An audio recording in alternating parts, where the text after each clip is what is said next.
OpenAI very much started out with, it is a non-profit. It is not a for-profit. It is purely mission-driven, no profit motive, full openness, essentially. And it mentions it a couple times. Sam did not want AGI or artificial general intelligence in the hands of a centralized entity like Google.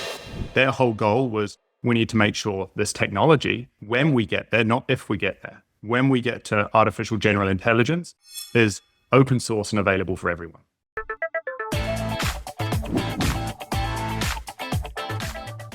We are talking OpenAI, Sam Altman. What in the world has gone on there at this company? Where's it going? Where'd it come from? And we have a book that we read together, and we'll be using that somewhat as the framework, but also kind of going in other directions beyond just the book. And Seb, welcome to the show, sir. Thanks for having me on, Preston. And you know what I found really fascinating is, so for those that didn't listen to our previous episode where we discussed the thinking machine, and that's kind of the rise of NVIDIA and Jensen Huang, and kind of essentially how NVIDIA laid the foundation for OpenAI and neural nets, which is kind of the technical term for the foundation of what these large language models are built on. It really kind of set the stage for reading this book. Yeah. I super enjoyed it. And maybe the point that I'll just kind of quickly share is that I had no idea to what extent NVIDIA really did pave the world of AI, in that we went from CPUs, central processing units, to NVIDIA creating GPUs, graphics processing units, which enabled parallel processing, computing tons of data, and that basically set the stage. And so it was really cool going from that first book into the second book, because I think it helped with the depth of understanding. Yeah, 100%. And it's interesting because I don't know if you've seen the clip of Sam Altman and Jensen Huang, and there was another gentleman there talking about all this investment that they're doing to the tune of hundreds and hundreds of billions of dollars, and how people are like, okay, so like, how are they financing this? And it looks like it's going in one person's hand and then into the other person's hand. And it's like this circular financing of all of it. But that aside, let's go ahead and jump into this. Okay. So the name of the book that we read was called Empire of AI, Dreams and Nightmares of Sam Altman's OpenAI. And this was written by Karen Howe. The book was good. The book had parts that like really got my attention. There was other parts of the book where I was like, whew, a little brutal, a little woke. But other than that, like, we're going to kind of go through the timeline and kind of educate people on the rise of Sam Altman, what they're doing there at OpenAI. You know, we'll give our overview on the things we loved, the things we hated, and we'll go from there. So, Seb, any opening comments, anything different than what I'm curious if you kind of saw it the same way in the middle of the book where some of this woke stuff? Exactly the same way. I think to start, the book like very much grabbed my attention. Yeah. I really, really enjoyed it. And it started out, as we'll kind of get into, really discussing like Sam, the rise of OpenAI. And I think some of the stuff that you don't necessarily hear in the media about kind of the construction of AI and such, and the relationships that it's kind of built upon. And so I found that really, really fascinating. But it definitely, in the middle of the book, got a little woke, got into kind of some of the gender stuff and the environmental stuff. But ultimately, it was an interesting book for sure. Yeah. Okay, so let's go through basically Sam Altman's life, because I find this pretty interesting, and it also kind of helps frame things of like maybe where he's coming from. Okay, and this is not the arc of the book. I'm just going to start off kind of talking about Sam, kind of giving people that background. So early in his life, grew up in St. Louis, learned how to code at a young age. By 2000, he goes to Stanford and is doing computer science, but then drops out to start a company.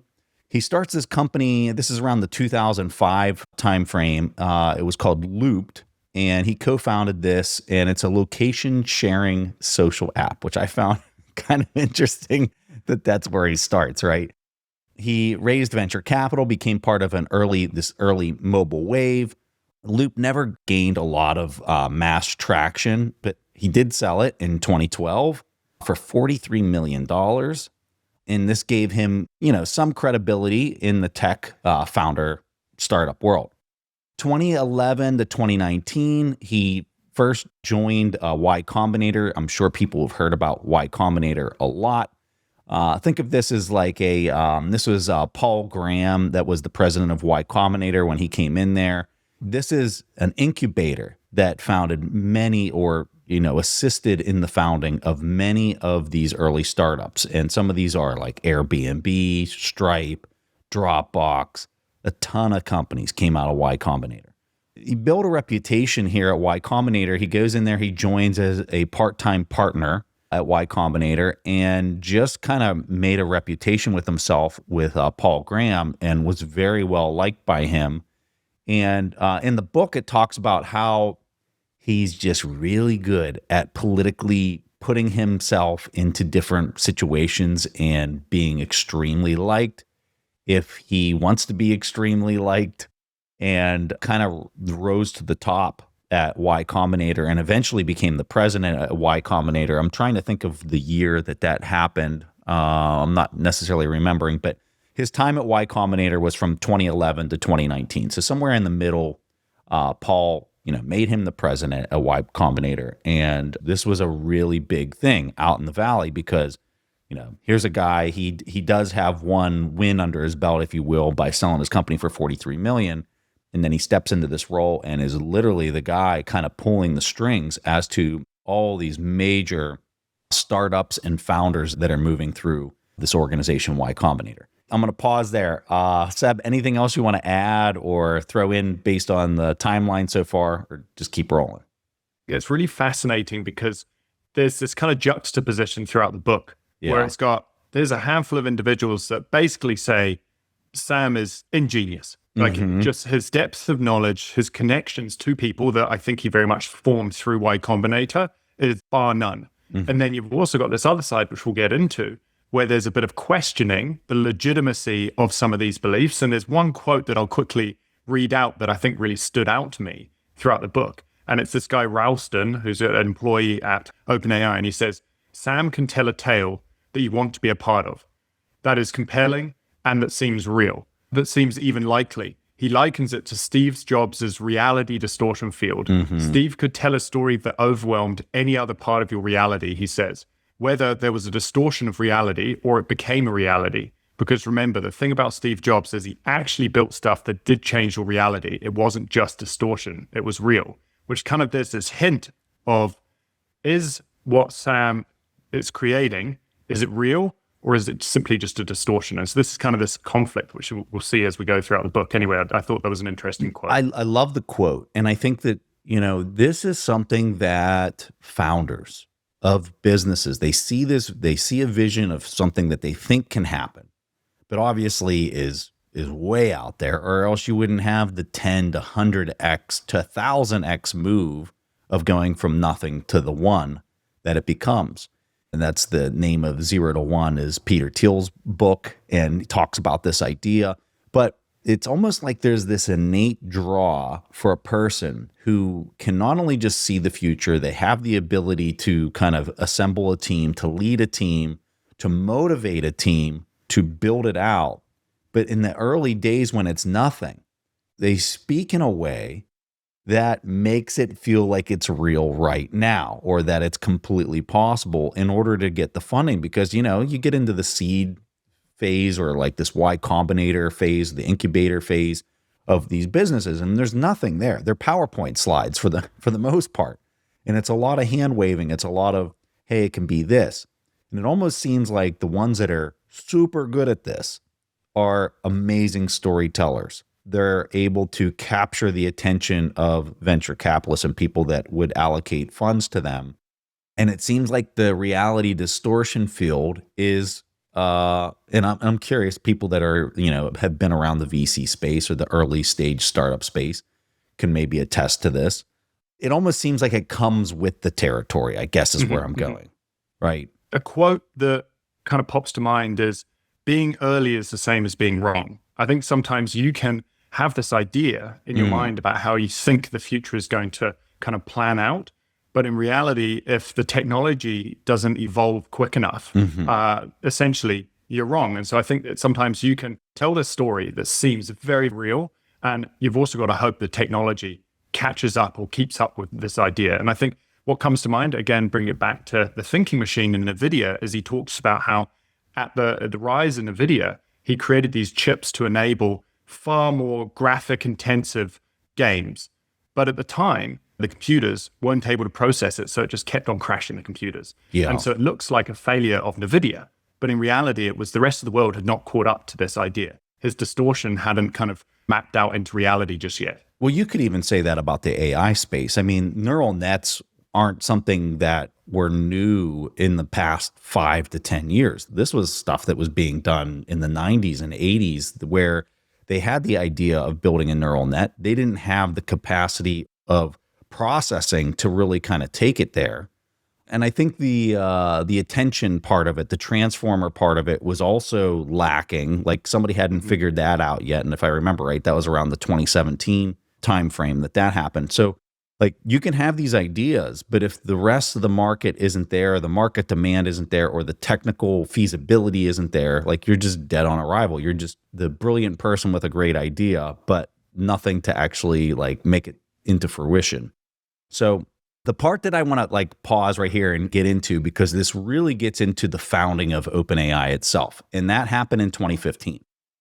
Evidently, there was this engagement between Elon Musk and the founders at Google, some dinner party or something like that. And the Google guys had recently acquired Demis Haspis, I think is how you pronounce his last name, from DeepMind. They purchased his company for a couple $100 million. I can't remember the exact number. And basically bolted it on to Google as like their premier AI research arm, fully owned operational subsidiary inside of Google. This is when we were really starting to see AI start to seem like it was something. Like he was one of the leading people in the world that was doing this. And there was this dinner that then happened between Elon Musk and the founders of Google. And it came down to this conversation where Elon got in a heated debate with these guys. I forget if it was, I don't think it was Larry Page. I think it was the other one that said to Elon, he goes, yeah, you're just a speciesist. Because what they were doing was they were arguing over whether AI would dominate humans and become the new apex predator of the world. And Elon was so taken back by the comment of like, well, of course I'm a speciesist. Like, do you really want to be ruled and dominated by something that's non-human? Like, are you out of your mind? And this conversation really, it was Sergey Brin, sorry to forget the name there for a second, but Elon was just like, what in the world are these crazies talking about? Meaning like, why won't you let life or, you know, a superior form of intelligence take over? Like you're trying to get in the way of like the natural progression of intelligence. And so following this dinner, and I've heard different clips where Elon has talked about this. Seb, I'm assuming you have as well out there in the media, but evidently this event was the thing that just Elon was like, what in the world? Like we need a competitor that is going to try to build AI in a responsible way that's aligned with human interests, that's not going to try to take us over and treat us like we're pets, like household pets. So this is where Elon and Sam start to connect. This is where the whole founding of OpenAI, and the open in there stands for open source, as many know. But this is where they did this, and they had this fancy dinner. They got all together, Elon and Sam, and then Sam was bringing in a lot of people from Y Combinator to kind of really kind of piece this together of like, how can we do this? How can we build some type of competitor to what Google is doing over there with DeepMind? You know, their mission was safe AGI for all of humanity. And they were trying to organize it from a governance standpoint so that that was the leading principle of the entire thing. Do you remember what Elon's initial investment was? I can't remember off the top of my head to basically fund this and to get it going, because this is the irony. He's the co-founder. Elon Musk is the co-founder of OpenAI with Sam and Greg Brockman and I think, you know, another couple people. But as far as funding goes, I think Elon was like the primary guy funding this thing. Absolutely. He was the primary guy, and I can't remember. It was definitely like in the billions. And one thing that I really just wanted to highlight is that OpenAI very much started out with, it is a non-profit. It is not a for-profit. It is purely mission-driven. Yeah. No profit motive, full openness, like essentially, and it mentions it a couple times, that like Sam did not want AGI or artificial general intelligence in the hands of a centralized entity like Google. And it says like Google a couple of times in the book. So I found that really fascinating. Like their whole goal was we need to make sure this technology, when we get there, not if we get there, when we get to artificial general intelligence, is open source and available for everyone. Okay, so I just looked it up. So Elon's initial commitment was part of a $1 billion pledge, and his actual outlays ended up being $50 million. Yeah, there's a number between 130 million and 50 million of what he actually contributed, but the initial pledge was for $1 billion. So he was there, like at the start of all of this, which I think is lost on a lot of people, especially when you see the back and forth and the animosity that these two have for each other, and you're kind of maybe wondering why. And Musk now has XAI, as everybody's well aware, but that's why, is because he was the guy like writing the checks in the early days, and is really kind of the one that led the charge as to why this was needed and why it needed to have the openness to it from the get-go. So kind of continuing on the timeline. So Sam ends up leaving Y Combinator to focus full-time on OpenAI around the 2019 timeframe. Then they also negotiated a landmark deal with Microsoft for $1 billion of investment. Sam oversaw GPT-2, which I would argue really was, before it became a household name, was GPT-2. Then I would say GPT-3 is when this really became a household name and everybody started talking about it. That timeline is right around like late 2022, I would say, is where that is. So then it really breaks out. 2022 to 2023, this is where GPT-3 transitions into GPT-4. It's getting into like Bing AI, and you got all sorts of partnerships that are then coming out of OpenAI. And I would argue this is where Sam Altman really becomes a household name. And pretty much everybody knows who he is at this point because there's so many people using this service around the world. Finally, the last thing I think that we should kind of like hit is in 2023, there was this massive, in the book, she calls it the blip. And the blip was Sam being fired from the board of OpenAI, and everybody just being insanely confused as to like why, what happened. So much drama. This lasted for weeks. I mean, I remember watching this on X and just seeing the fallout was crazy. And before reading this book, I would argue I still didn't understand what it was all about. And I think most people are very confused what it was all about. And, you know, Seb and I will get into trying to define that because it's actually pretty complex, but we'll cover that in a lot of detail here coming up. But that was probably my favorite part in the book, if I have to be honest. And the author opens up the book with the blip and covering this to kind of like grab your attention. And then throughout the book, she kind of talks about it a lot more here and there. It wasn't like very cleanly discussed. So I that's something I would like to do on the show today, is kind of cleanly go through why he was fired, or at least why we think he was fired, and what that whole thing was about. But yeah, okay, so that's kind of the timeline. Seb, anything else you want to add as we kind of wrapped up the timeline? I'm curious to hear your thoughts. I tend to think if I was to simplify the firing down into two threads, I would lean on the first one. There was definitely a distrust of Sam inside of the company.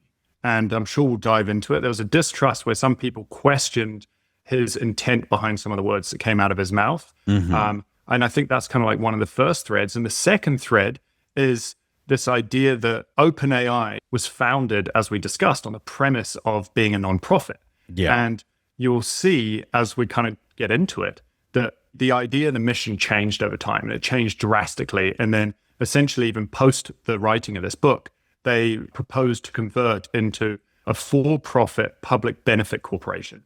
And so you've seen this company go from essentially non-profit all the way to essentially a for-profit company, and trying to find that balance between those two. And so I think those are kind of the two threads that I tend to lean on as to why we saw this firing. But I'm curious to hear your thoughts.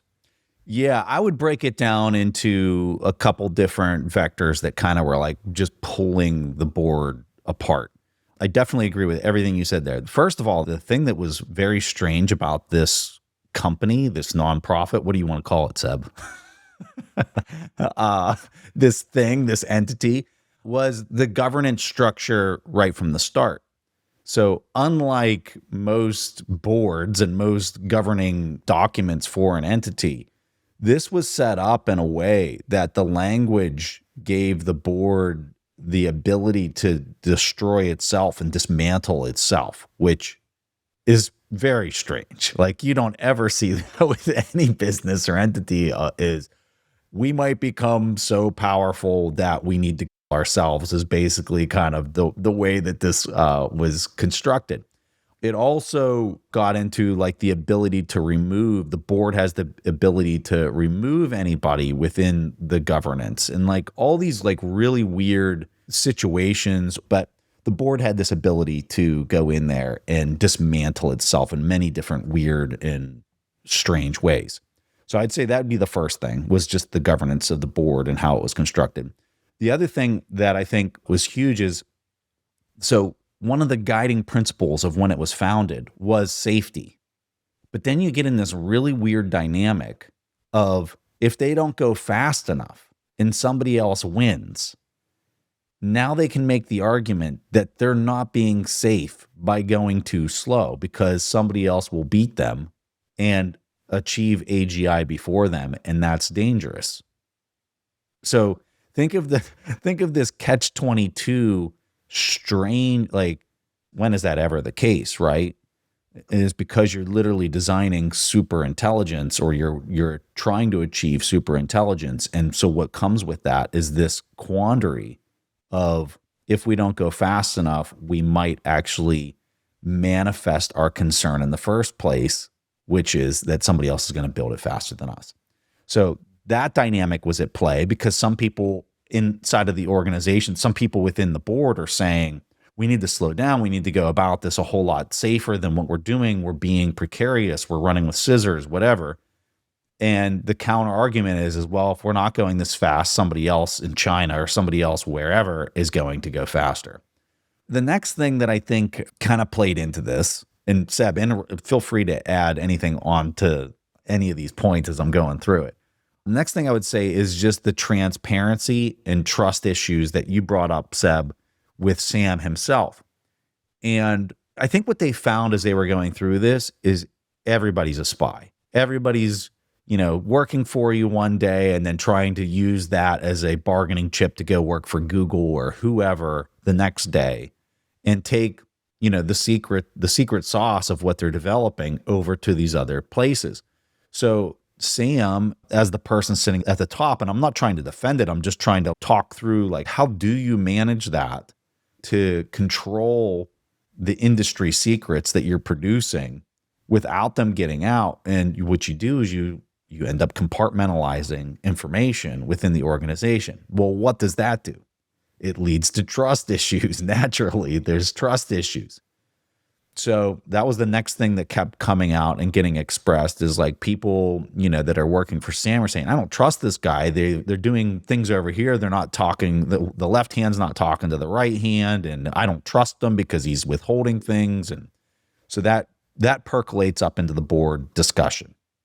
I think the other thing that was big was this power concentration of Microsoft and OpenAI, and everybody just seeing that what they set off initially to do, which was keep the whole thing open source, and the way that it would be funded wasn't going to be like there's this for-profit industry partner that's breathing down their throat. And that was Microsoft, right? Leading up into the 2023 blip, where Sam was fired, this became a massive talking point in the market. Was, Microsoft basically owns OpenAI at this point, was the talking point. So there was people on the board that were looking at that and saying, this is becoming disastrous. So for people that are looking at that, well, why would, again, I'm not trying to defend Sam. I'm just trying to like lay out all the pieces here. As people are looking at, well, why would Sam do that? Well, when you look at, for them to scale, the thing that they quickly understood was, if we can just get more NVIDIA chips and put more power on the grid to these chips, and we can feed it more data, the thing just gets smarter, right? Like, that's the basic. I mean, it's way more complex than that, but I'm just kind of oversimplifying. And so what does that take? It's crazy amounts of CapEx. It's crazy amounts of investment dollars.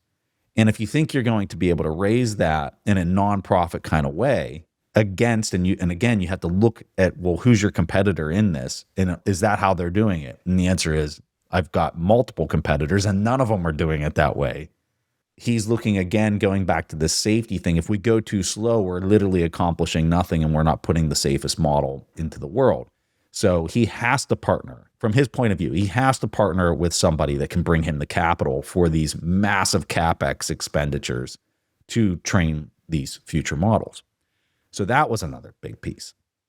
You know what comes to mind as you're saying that as well is, again, there's a quote that stood out to me that was, what OpenAI did never could have happened anywhere but Silicon Valley. He said, in China, which rivals the US in AI talent, no team of researchers and engineers, no matter how impressive, would ever get $1 billion, let alone 10 times more, to develop massively expensive technology without an articulated vision of exactly what it would look like and what it would be good for. And I think this is an interesting point, like where OpenAI kind of came to be, arguably, it couldn't have happened anywhere else in the world, which I find really fascinating as well. Yeah. So long story short, like there was just a lot of dichotomy kind of playing out where it's like, I don't know how to really put that on. Everybody wants like a really simple, like, this is what it was. Sam did whatever, and that was why he was fired. I think it's just way more complex than that. I think that there was just so many vectors kind of just pulling that board in so many different directions. And they're looking at Altman as being the guy ultimately on the controls of the company. And they're like, we got to get rid of this guy because there's just too many things that are at complete opposites of what we initially set out to do. Whether that's ground truth or not, I don't know. But that's, how lays this out in the book. And those were the key things that I was kind of able to pick out and kind of say, I think this is what it is. But, in the comments, if we have any OpenAI people listening, please comment. I would love to hear an outsider or insider's perspective on what you might think that this is. To be fair as well to Sam, I would say the book doesn't paint Sam necessarily in a positive light. At all. And yeah. I would argue that, and this isn't to side with Sam, but I would say that until you put yourself in that position and Amen. you put yourself out into the market, I think it's harder to really understand why he made the decisions at which he made. Now, being absolutely transparent, there are many decisions which the book goes into, which makes you question maybe some of Sam's integrity and some of the things he does. However, I think that it is a lot more convoluted than that. And so I think maybe diving into the kind of the changing narrative around non-profit, for-profit, again, it's one of those things where you've got this individual who's trying to do what's best. And if you're a non-profit and it's hard to raise capital and you're trying to stop other entities from gaining artificial general intelligence, then what do? Do you have to change or pivot trajectory? But then it's about separating, is this necessary or is there ego involved in here and it's actually a change of mission? And so what we saw is in 2015, maybe to get a little more detailed, it started out as non-profit, open source, purely mission driven, no profit motive. 2016, openness with caveats, we're moving towards, we've got research, but we're going to keep some of that research closed. Well, everyone should benefit, but we'll keep that research closed. And then 2018, 2019, they started to move into, they had the non-profit, and then they had the for-profit, and the for-profit had a capped profit model. And I think this is where we started to see Microsoft step in. Mm-hmm. This is when they started to have the issues with Elon. Microsoft stepped in to kind of prop up OpenAI with, I think it was $1 billion to start. And then from there, we saw 2020, the API wall, models locked behind APIs instead of open source, framed as openness through access. And then we started to see 2024, broad access and affordability. But this is we need to put these tools into the hands of people for free or cheap, but they're a full profit model. And so I think over time, you've seen this change happen. And going back to that point that kind of you've brought up and I mentioned, is this a necessity in order to grow OpenAI, or was this a change of mission? There were so many dichotomies like that. And to your point, Seb, unless you walk a day in this guy's shoe, you could never possibly understand how many of these, the nuance of this, it'd just be extremely hard. The thing that, and we said this on our last book review when we introed that we were going to do this book, I said, I'm not a fan of this guy. And I'm just basing this purely on the people that have worked alongside him through the years that are not fans and basically say this guy is untrustworthy is where I'm basing that opinion from.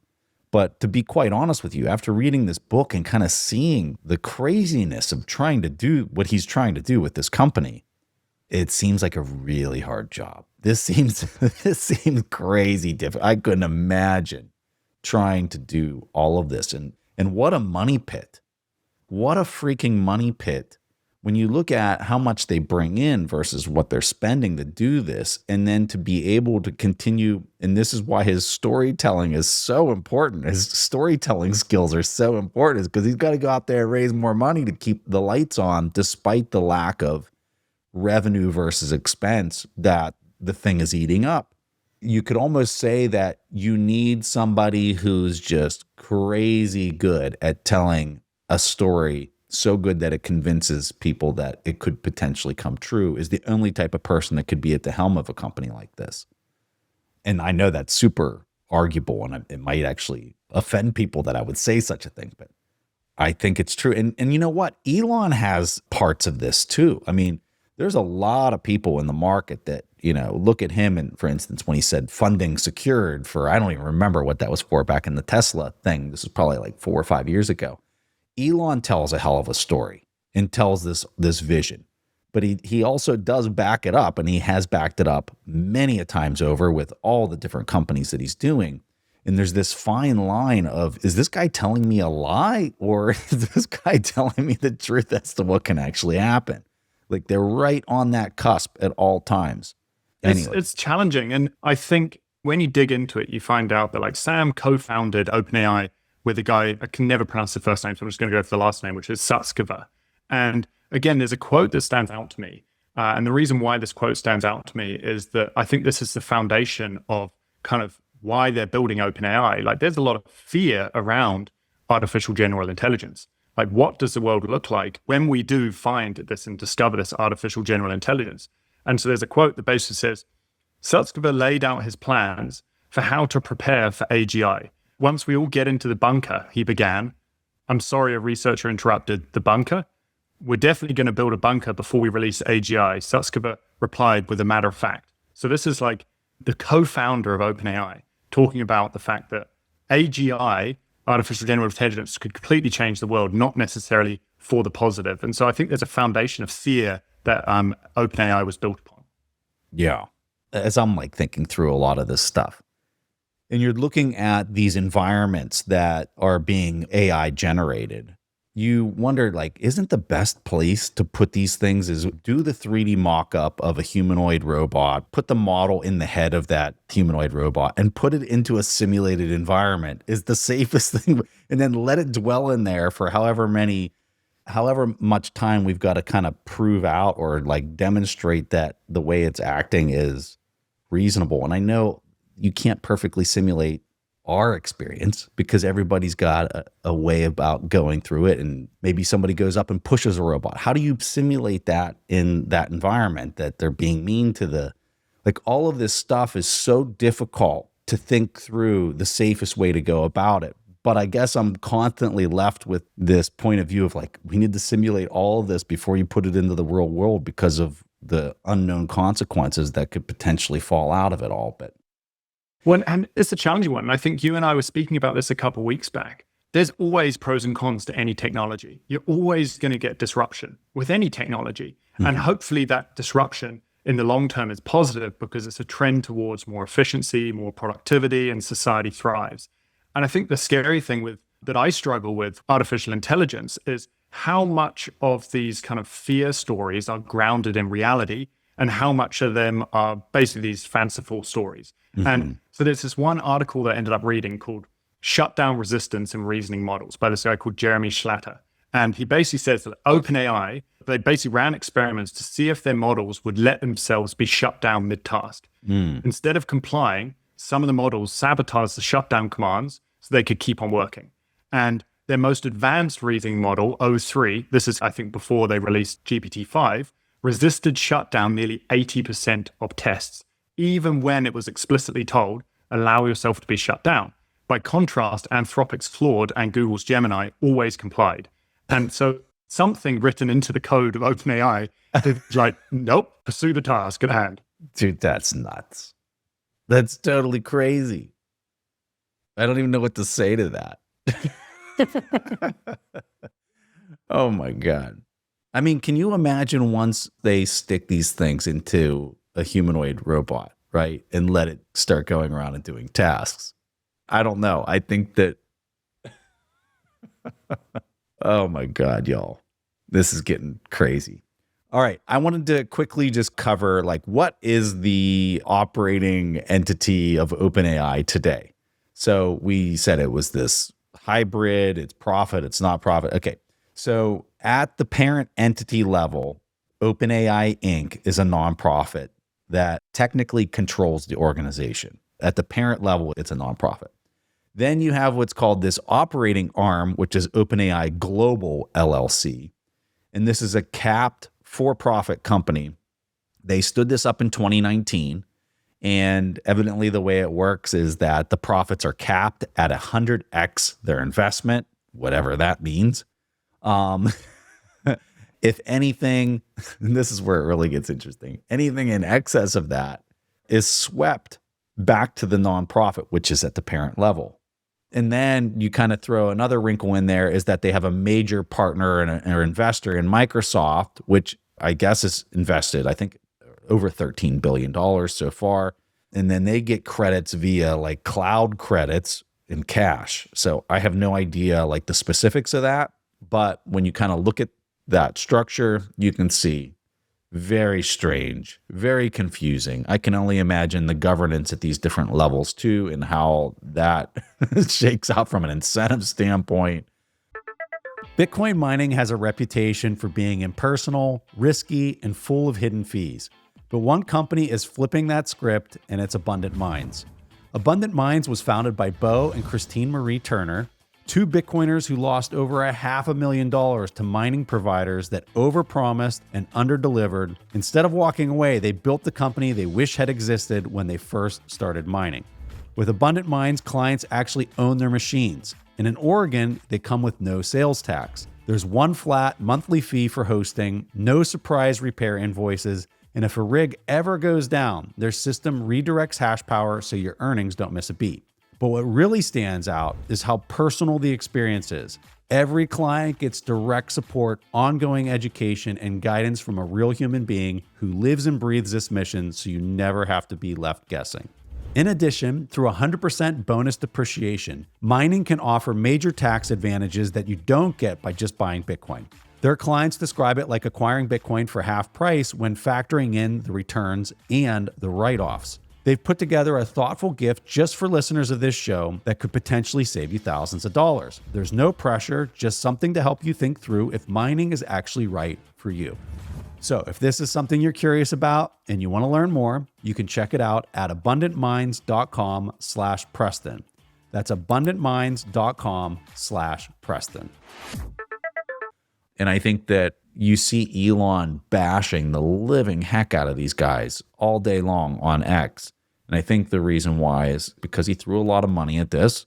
I mean, I guess that's a relative thing, but he, for any person looking at it in nominal terms, it's a lot of money that he threw at this thing to incubate and to get it started. And it's just kind of taken on a life of its own. And who's at the helm of it? It's really Sam. That's kind of at the helm of all of it. So there's the beef. That's the issue. It definitely brings up some questions, which is, you mentioned it previously, this idea that they'd built it around this kind of for-profit arm, non-profit arm kind of as they evolved. And the idea was that the for-profit arm enabled them to kind of generate revenue to be able to help support their mission of having an open access AGI. However, they had the non-profit arm overseeing the for-profit arm to be able to prevent any control structures, centralization, single individual kind of co-opting the mission. I think that the way that it kind of panned out in Sam being fired from OpenAI and then 5 days later being reinstated back as CEO highlights the fact that you can put all of these measures in place from a legal perspective. Legally, the board had the power to fire Sam because they felt there was mission drift. But in practice, it's more complex than that. Because the moment you have influence, the moment you have a whole bunch of your employees backing you, there's culture, all these external pressures. Where's the funding coming from? Are they funding OpenAI or are they funding Sam's vision? And so it's really challenging because then 5 days later, he was reinstated. So then there's this question, was the structure actually preventing Sam from creating a world where, okay, we get AGI in a safe way, or did the structure actually prevent the board from being able to basically push Sam out because they had mission drift? And I don't have the answer to that, and it's hard to articulate which direction it went. Yeah, I think you're right. So I want to get into the arc of the 4 different parts of the book. So the opening scene of the book was this beginning of the 2023 firing of Sam Altman. It tells that whole story. It really kind of engages you as a reader. Probably my favorite part of the book was that beginning and talking through that. The next part of the book gets into what the author is saying is the hidden costs. How did they train the models? How do they get all of this extra data? And it talks about the dark side of like how they went about doing that.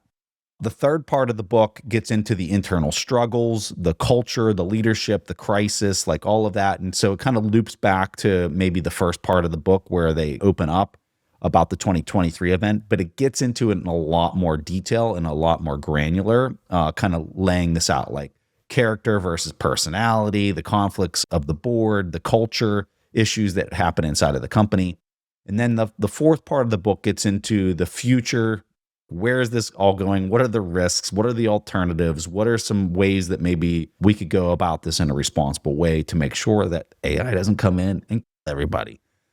So that's the author's takes on that. It was okay. I'm not going to say that it's worthy of reading, but anyway.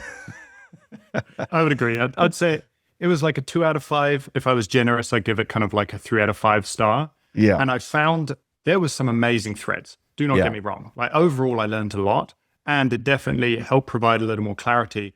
And I would say that I am giving Sam a little more benefit of the doubt actually after reading it than I was prior to reading the book. However, there was a lot of points that I was a little confused. She kind of went on some tangents. At one point, she started talking about Sam Bankman-Fried and effective altruism. And I was like, where did this come from? And so I typed in, I was like, is she talking about effective altruism because Sam is an effective altruist? And then you dive in on Google and it says, no, Sam is not an effective altruist. So I was like, why are we talking about Why this? are we talking about that? There's a couple tangents that to me she didn't bring them back into the book. And so I was a little lost as to where she was going.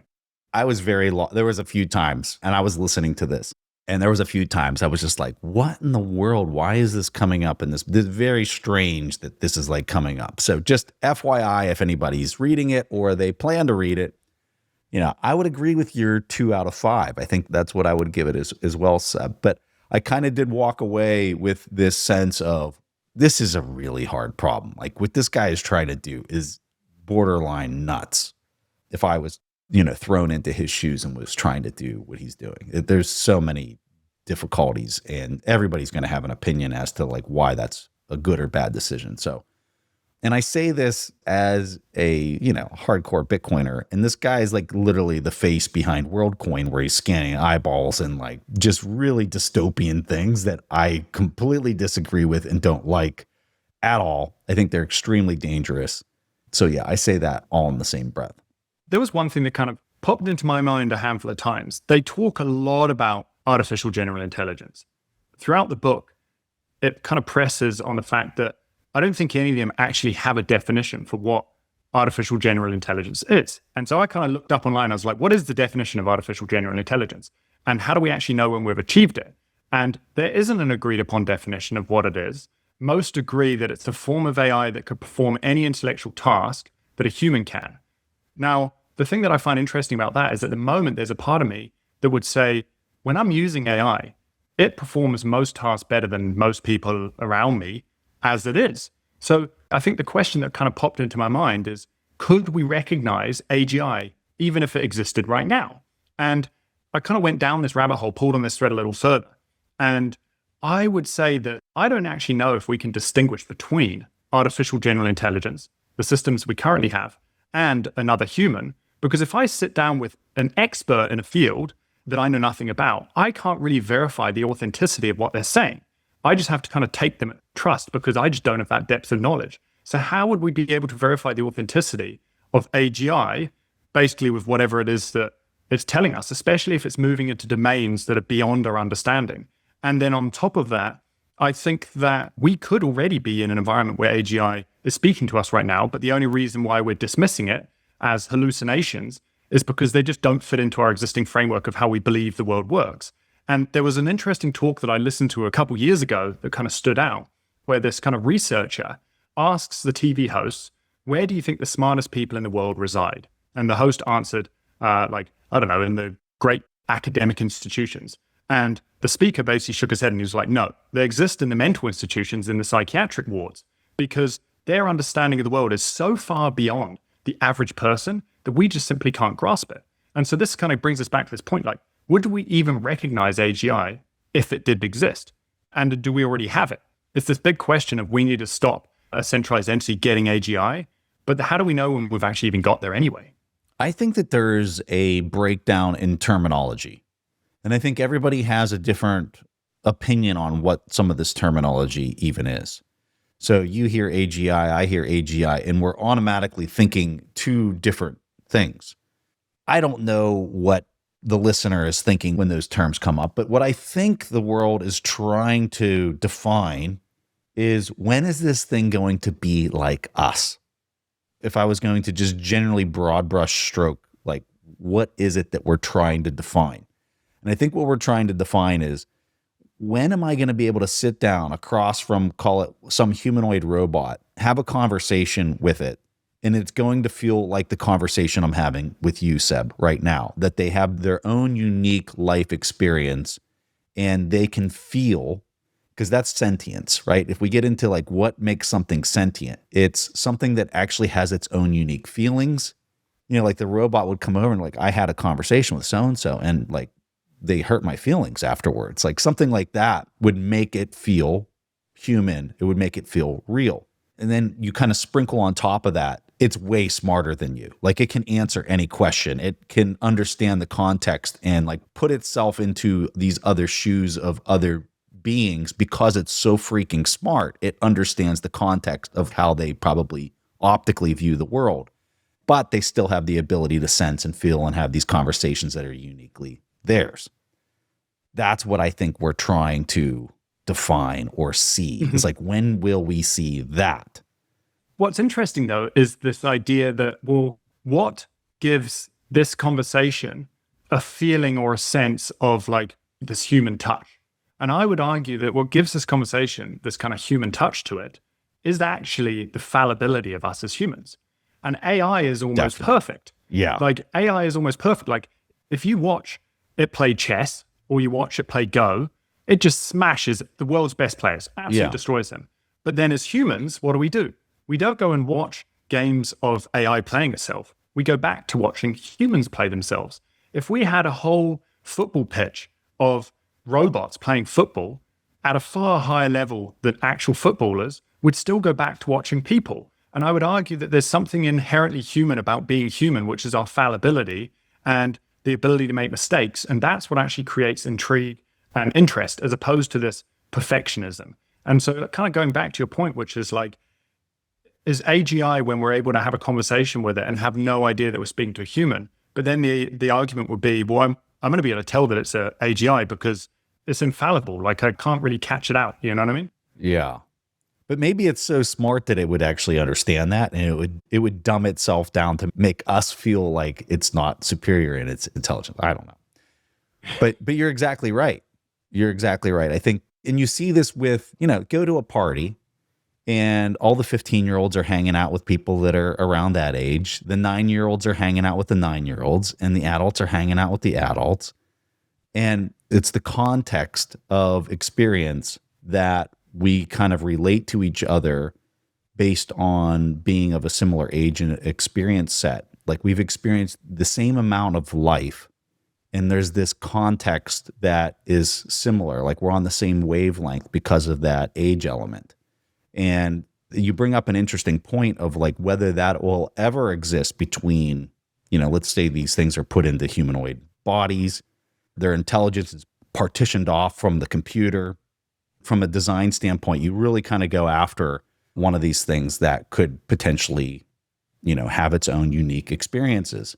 And you have to ask yourself whether you would really have any type of emotional connection or desire to sit down and have these types of conversations, because they're just so freaking smart and they know so many different domains. Like, would that be interesting? Or are they fallible? It's tough. I don't know. It's so tough. And then the other thing is, like, there's like a human beingness, obviously, to being human. There's like a spiritualness to being human, which is like, if I have a whole bunch of friends over for dinner and I spend time putting energy into like going harvesting the vegetables from outside, bringing them inside, making this amazing dinner, having these amazing conversations with all my friends, there's like love and affection that's gone into this creation.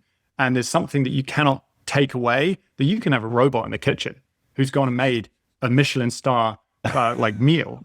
But I would even say that there's something about the humanness of the human putting that time and energy and that love. There's something that I don't think you can replicate. The fallibility of the meal, right? Yeah, sorry, I put way too much salt on it. Especially when I'm in the kitchen. Oh, no, I love that point though.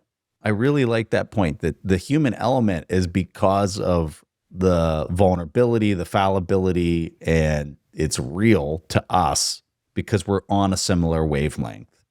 Actually, like, and I'm going to butcher this, with Claude Shannon in information theory, he says information is when we have surprise. Yes. So it's kind of to that point, like, it's when we're interacting with a human, the engaging point of interacting with a human is the surprise that you don't really know what they're about to say. Whereas if you're an expert in a field and you're talking to AI, you kind of have an idea about what they're going to say. And so I wonder if that's a component to it. Yeah, I think so. In the middle section there, she talks about how like a lot of these things were trained, and going to like these farms, these almost like click farms in developing nations where people are just looking at pictures of a bridge, and then they have to tag, this is a bridge, this is a person, and the just total lack of funding that is put into this, but the amount of horsepower and human work that you're getting out of it is just a giant currency arbitrage. Two of us are Bitcoiners, so we're looking at this and saying, yeah, Bitcoin will eventually solve that problem. But that was a major part of the book. It went on a little longer than what my interest was in the topic, because I guess from my vantage point, I'm looking at it and I'm saying that it's super sad that this is how many people, countless people around the world are treated. But at the same time, I see a solution in sight in the next 10 to 20 years that's automatically going to solve for that. So I guess for me, I'm not really as deep into that particular time. That might sound very insensitive to kind of frame it that way, but as a person who's like grounded in engineering, I'm looking at it. Okay, here's a problem. She's defining the problem. She's doing a great job defining it. But I'm also looking at, there's already a solution, in my humble opinion, that's going to solve a lot of this in the future. But Seb, I'm curious kind of your thoughts on that part. She kind of compares these AI giants to colonial empires. And there's kind of a quote that she says, like, they seize and extract precious resources, the work of artists and writers, the data of countless individuals, the land, the energy, the water required to house massive data centers. And then to your point, she kind of goes into, well, where are all of these people coming from at the base layer to support AI? And it really is, and there's all of these low paid global workers that are tagging, cleaning, moderating all of this data for AI. And to start out, like, we go and look through our Google Photos and we just type in, I don't know, cat, and it goes and finds all of the pictures of cats. Well, initially, that was not done by AI. That was done by an individual going through all of our pictures and tagging what a cat looks like. And so I find this really fascinating that there absolutely is right now this extraction of resources. However, and I think when you go down the Bitcoin rabbit hole, it's always about, okay, is this a symptom or do we want to go down to the root cause? And I would say the symptom of being able to find people that are willing to accept 70 cents an hour is the symptom of poor governance models and these communist socialist practices where you've basically got massive extractivism. If we had more of a free market, I would argue that the AI couldn't go out there and find these individuals. And so I'd say we can always talk about the symptoms, but how about we try and fix the root problem, which is the fact that we actually have absolute poverty globally when we don't necessarily need to. Amen. Amen. Yeah. I think that's where I get frustrated with these types of really long sections in some of these books that are written by people that are trying to shine a light on something that they see as being very unjust. But like you, I see it as a symptom and not the cause. And what I want to talk about is the root, like as far upstream as we can possibly go. What can we fix that then will eventually, work that out? Because if you don't fix the fundamental thing that's causing it, we can sit around and talk about all these stories as much as we want, but it doesn't really solve anything. But I think it was an interesting highlight. It's something that does need to be called out. It is something that people need to understand when they're using this technology. And it's so, if you're harnessing this, it's super abundant. It saves you so much time. There's an appreciation for like what went into it and where it came from. And the book definitely did give me that. So. And it gets back to the point, and I don't want this to come across as I'm supporting it, but it gets back to that point where let's just say, Google is absolutely like geared towards AGI, and they're willing to go do whatever it takes to go and create this AGI. Well, when you look at OpenAI and you're saying, look, if we want to focus on best practices for workers and pay minimum US dollar wages at $15 an hour, well, all of a sudden you've completely kicked yourself out of that race. And so I think the way the world works, unfortunately, is that people will they lean towards the cheapest way to do something. And so they end up going into these countries like Argentina and Venezuela and stuff. And so absolutely, I think there are human rights issues and there are abuses of power. But again, to your point, I think that it is a symptom of a bigger issue. Mm-hmm. And we get stuck talking about the symptoms as opposed to the root cause. Yeah. I think there's one other point that I did want to bring up, which I found was really fascinating, is what does the world look like moving forward? Because you look at something like ChatGPT and their GPT-1, GPT-2, GPT-3, 4 and such. And GPT-4, I did a little bit of digging, like how much did it cost to really train GPT-4? And it cost between like $40 to $80 million. And then you look at GPT-5 and it could be upwards of 1 billion, but we don't know this number. So you're asking like, man, there's these models that are being trained with hundreds of millions of dollars to be able to kind of create this incredible thing that we're using day to day. And then you go and see something like the Chinese AI company DeepSeek go and release their R1 model, and they trained it for $294,000 on 512 NVIDIA chips. And so you're like, all of this VC capital has funneled into these AI companies, and they're expecting a return. And at the same time, you're having this competition that is driving down the cost of training these AI models. Like, I don't think they're ever going to get a return on these things because the cost, it's wild. This competition. Yeah. And then the reverse engineering on what it is, like after they do train it, then all these other companies can go in and reverse engineer, extract out the weights, not perfectly, but pretty dang good.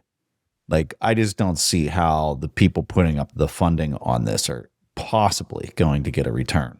It's pretty wild. And I think, there's a lot of ego playing into this race as well. It's pretty insane.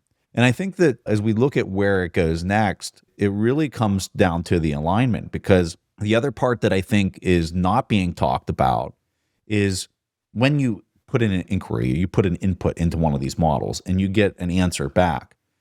If you can create a model that's very specific to that kind of question and you can return the answer very quickly, you can specialize in that domain and you're going to have a lot of utility and a lot of interest for being able to provide that service that's getting you a very quick, a very accurate answer for a specific domain. And where I think a lot of it's going to go is models that are specialized, that are almost extractive out of the base model, that then are then specializing in something that gets the alignment of the person's initial question a whole lot faster. I saw a very quick video clip from one of the founders of Anthropic, and this is something that he was talking about. He's like, the race to build the biggest model is, I'm paraphrasing this, and this is not how he said it, but it almost seems like it's a fool's errand. And that the real value capture is being able to get a quick response, a very accurate response to a very specific question. And to do that, I think that the alignment and basically fine-tuning things is going to be where the real value capture is at. If you can kind of figure out a way to do that, especially from a competitive mode standpoint. But boy, I would be nowhere near, from an investment standpoint, good Lord, I just don't even know where to begin It's going back to NVIDIA. You want to be on the chip side of things. Yes. The one thing you know is there's going to be more demand for chips. Yeah. Like more than anything, there's going to be demand for chips, whereas these AI companies are just going to eat one another. They're freaking going to eat one another. And actually, to be honest, the one thing that stood out just then, as you mentioned, was Anthropic. It talks about it in the book. Yeah. There's the brother and sister that worked for OpenAI and left OpenAI because they didn't believe in the trajectory it was going down. And they felt that the safety was not in place. And so they started Anthropic, which you could argue, like as I mentioned previously, there are these studies coming out that are showing that OpenAI is useless when you try and shut down the model midway through a task. It doesn't want to be shut down. But Anthropic immediately shuts down. And so you wonder the safety protocols to ensure that the end product is secure. Yeah. All right, real fast, Seb, our next book is called Lifespan by David Sinclair. So I have wanted to cover longevity and some of this stuff for a very long time. I'm a big fan of this space and just kind of learning everything that's happening in this space. And a lot of Bitcoiners love longevity because they want to figure out how they can live a little longer and enjoy life. And we're going to cover this from time to time on the show, is what in the world's happening in the longevity space. So this book, David Sinclair, I would argue, is one of the pioneers in this whole field of longevity. His book is fantastic. Seb's going to go through it. I'm going to reread this book.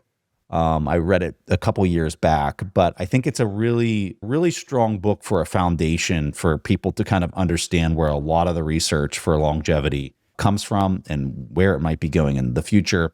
So if you're reading along with us, that's where we're going next. We would love to have you guys as a co-reader. So that's the book. Seb, any comments on the next one? Or no, man, I'm excited. And to be honest, one of the things I'm most excited about is hearing your thoughts on longevity, because I feel as if there's kind of two camps to the longevity movement. There's kind of this camp which is just like, well, we're humans, and if we want to evolve, we want to minimize lifespan, because then it allows us to iterate. And then there's this other camp, which is like, let's just expand lifespan indefinitely. Let's live for 500 years. But then do we become immovable? Do we become basically prone to some big change that wipes out humanity? And so I'm curious to hear your take, because I think there's a few different camps in the longevity space. You're a speciesist, aren't you, Seb? This is going to be good. All right, so folks, this is all we have for you. The book that we covered this week was Empire of AI Dreams and Nightmares in Sam Altman's OpenAI. We liked it. It was okay. Next book is going to be Lifespan by David Sinclair. And thank you so much for joining us. Seb, give people a quick handoff to all the stuff that you have going on in the book that you also have. For sure. Yeah, if people want to kind of follow along, they can find me on Twitter or X at Seb Bunney, and Bunney is Bunney. I have a blog, The Chi of Self-Sovereignty, at sebbunny.com. And then I also have the book, The Hidden Cost of Money. And it kind of, talks about money, but at the moment it's nice to be kind of discussing things other than money. All right. We'll have links to all of that in the show notes. Seb, thanks for joining me. And everybody else out there listening, keep reading. And we look forward to you joining us next week. His focus is not necessarily on perfection. His focus is on just iterate, execute. And so rather than its competitors that were trying to create this super clean, professional looking code, NVIDIA was kind of overtaking them because it was not about kind of clean, professional code. It was just like, let's try and minimize our execution times in getting this to market. They changed it from 1 year, 2 year cycles to 6 month cycles. And they were just trying to get it out into the market. And they really dominated the market as a result of that strategy.